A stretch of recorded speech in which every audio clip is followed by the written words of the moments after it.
বাংলাদেশের অন্তর্বর্তী সরকারের প্রধান মোহাম্মদ ইউনূস চীনে গিয়ে বিশেষ বৈঠক করে এসেছেন। সূত্রের খবর, তিনি বাংলাদেশের লালমনিরহাটে একটি এয়ারবেস তৈরি করার জন্য চীনের কাছে দরবার করেছেন। অন্যদিকে আবার বাংলাদেশের 4টি এয়ারবেসে JF-17 ফাইটার জেট মোতায়েনের প্রস্তাবও দিয়েছেন, যদিও চীন এখনো সে ব্যাপারে কোনো সম্মতি জানায়নি বলেই খবর। এ বিষয়ে ইউনূসকে সতর্ক করলেন ভারতের অবসরপ্রাপ্ত कर्नल दीप्तांशु चौधरी। हम बांग्लादेश का चिटागोंग और रंगपुर रीजन को कैप्चर कर लेते हैं, जो हमारा वीक जोन है वो फिर स्ट्रॉन्ग जोन हो जाएगा। और जब चिटागोंग और रंगपुर हमारे साथ मिल जाएंगे, इंडिया के साथ मिल जाएंगे, ये इंडियन कह रहे हैं, इंडियन एक्सपर्ट्स कह रहे हैं दोस्तों, वीडियो भी है, तो फिर हमारा जो बांग्लादेश के ऊपर हम डिपेंड करते हैं, ब्लैकमेल हो जाते हैं, वो नहीं होंगे। और फिर चिकन नेक भी हमारे पास आ जाएगा। फिर चाइना, पाकिस्तान और बांग्लादेश से हमें कोई डर नहीं होगा, क्योंकि प्रोफेसर मोहम्मद यूनुस ने चाइना में बैठकर कहा था कि बांग्लादेश की जो हिंदुस्तान की जो 7 सिस्टर हैं वो हमारे ऊपर डिपेंड करती हैं, हम उनके गार्डियन हैं। तो फिर ये कहानी भी खत्म हो जाएगी। ये दोस्तों इंडियन कह रहे हैं, लेकिन ऐसा होता हुआ नजर नहीं आ रहा। क्या भाई आपने अपनी खाला का घर समझा हुआ है रंगपुर और चिटागोंग को कि हम यूं पलक झपकते ही उसको कैप्चर कर लेंगे? क्या बांग्लादेशी करने देंगे आपको? जाकर तो देखो, एक जमीन का टुकड़ा, एक इतना 1 इंच भी नहीं देंगे वो। तो आप 2 रीजन की बात करते हैं यार, लगता है ये पागल हो चुके हैं यार। अस्सलामुअलैकुम दोस्तों, আমি এহসান খান আর আপনারা দেখছেন এহসান খান यूट्यूब चैनल। आशा করি আপনারা সবাই ভালো আছেন दोस्तों। प्रोफेसर मोहम्मद यूनुस का जो सफर था बीजिंग का, और वहां जाकर उन्होंने कहा कि हम हैं गार्डियन 7 सिस्टर के, हम हैं नॉर्थ ईस्टर्न स्टेट्स के, और चाइना आकर यहाँ पर अपनी इकोनॉमी को, ये जो नॉर्थ ईस्टर्न स्टेट्स हैं, इनको एक्सटेंशन के तौर पर इस्तेमाल कर सकता है। यार बात उन्होंने ठीक की है, लेकिन ये बुरा ही मान गए अंत वक्त। उन्होंने देखें, ये लैंड लॉक्ड है। इससे पहले इंडियन मीडिया जब हसीना का दौर था खुद कहता रहा है कि ये लैंड लॉक है, लेकिन अब इन्हें तकलीफ हो रही है ना। क्यों? अब आज़ादी से ज़िंदगी जी रहे हैं, अब गुलामी वाली ज़िंदगी बांग्लादेश नहीं जी रहा।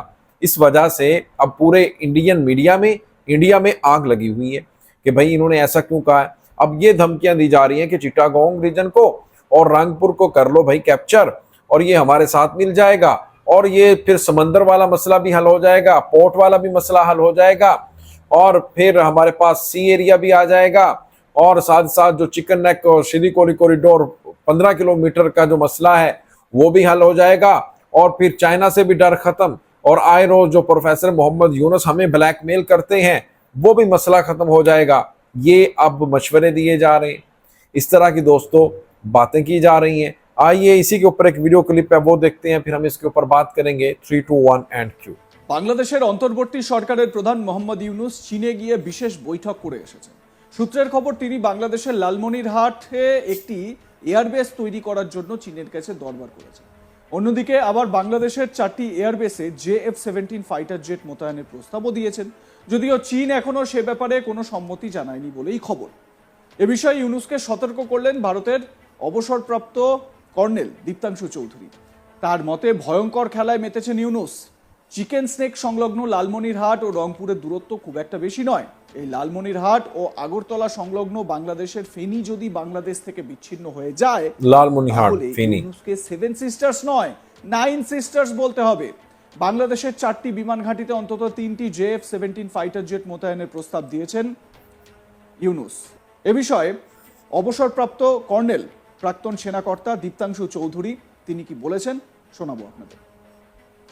এই বাংলাদেশের অন্তর্বর্তী সরকারের বলতেও হাসি লাগে, মিস্টার মোহাম্মদ ইউনুস চায়না গেছিল এবং চায়না গিয়ে একটা প্রভোকিং স্টেটমেন্ট দেয় এই 7টা 7 সিস্টার্স এর উপর। 7 sister mister Yunus is part of India, is part of union of India. এটার সঙ্গে বাংলাদেশের কি ল্যান্ডলক 7 সিস্টার, এটা আপনার কোনো, এটা প্রধানমন্ত্রী বিমস্টেকে আপনাকে খুব ক্লিয়ারলি পরিষ্কার ভাবে জানিয়ে দিয়েছে যে 7 সিস্টার্স ল্যান্ডলকড কি ল্যান্ডলকড না, this are part of India. এটাকে আপনাকে চিন্তা করার কোনো দরকার নেই। ভারতবর্ষের সরকার আছে, ভারতবর্ষ এটা দেখাশোনা করবে। এবং আপনার জেনে রাখা দরকার মিস্টার মোহাম্মদ ইউনুস, 7 সিস্টার্স, এই যে আপনি 7 সিস্টার 7টা বোনের কথা বলছেন না, এই 7টা বোন আপনি এই যে ভয়ঙ্কর খেলায় নেমেছেন, এই চায়নাকে আহ্বান জানিয়েছেন, অবস্থান বলছেন যে লালমনিরহাট রংপুরে একটা এয়ারবেস বানাবার জন্য, যেটা শিলিগুড়ি করিডোরের খুব পাশে, প্রায় 75-100 কিলোমিটারের মধ্যে, এবং বিভিন্ন এয়ারবেসে J-17 আপনি বলেছেন চায়নাকে আপনারা আমাদের এয়ারবেস ইউজ করুন।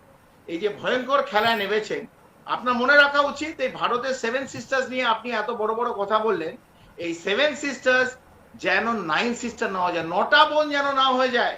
9টা বোন কোথার থেকে? 7টা বোন তো আমাদের আছে, 7 sisters is part of India আমাদের। এই 9টা হয়ে যাবে রংপুর লালমনিরহাট, যদি কেটে যায় বাংলাদেশের থেকে এই দুটো ডিস্ট্রিক্ট, যেটা শিলিগুড়ি করিডোর, যেটা আপনি ভাবছেন 20-21 কিলোমিটার, ওটা প্রায় 350 থেকে 400 কিলোমিটার উইথ হয়ে যাবে।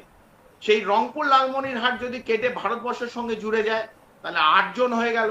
এবং চট্টগ্রামের ওপরে যে ফেনী আছে, সেখান থেকেও যদি ভারতবর্ষ এই আগরতলার ওপর থেকে যদি ফেনী কেটে দেয়, তাহলে চট্টগ্রাম কিন্তু আগরতলার সঙ্গে জুড়ে যাবে। এটা হয়ে গেল 9 সিস্টার। তো আমরা 9 চাই না sister। যে বাংলাদেশের বিভাজন হোক, যেভাবে পাকিস্তানে বিভক্ত হয়ে গেছে। আমরা চাই না, বাংলাদেশ আমাদের বন্ধু দেশ, একসঙ্গে থাকুক।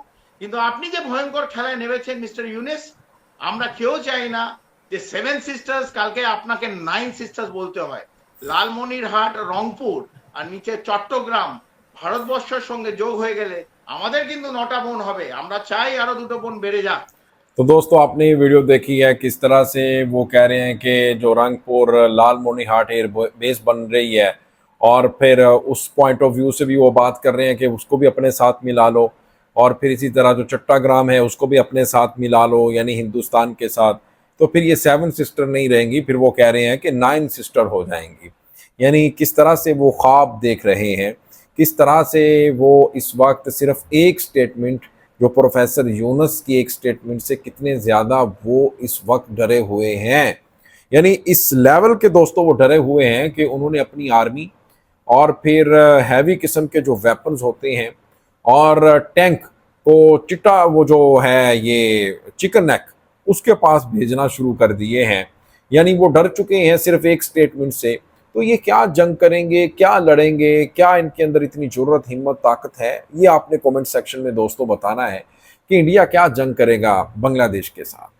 तो वो तो एक स्टेटमेंट से इतना ज़्यादा डर गए हैं, और एक स्टेटमेंट की वजह से वो बांग्लादेश को पर हमला करने की बातें कर रहे हैं। यानी ये अंतभक्त है, ये इनकी पॉलिसी है। तो दोस्तों आपने बताना है कमेंट सेक्शन में, बताइएगा इसके बारे में। मिलेंगे आपसे नेक्स्ट वीडियो में, तब तक के लिए अपना और अपने इस चैनल का बहुत ज़्यादा ख्याल रखिएगा। अल्लाह हाफिज़।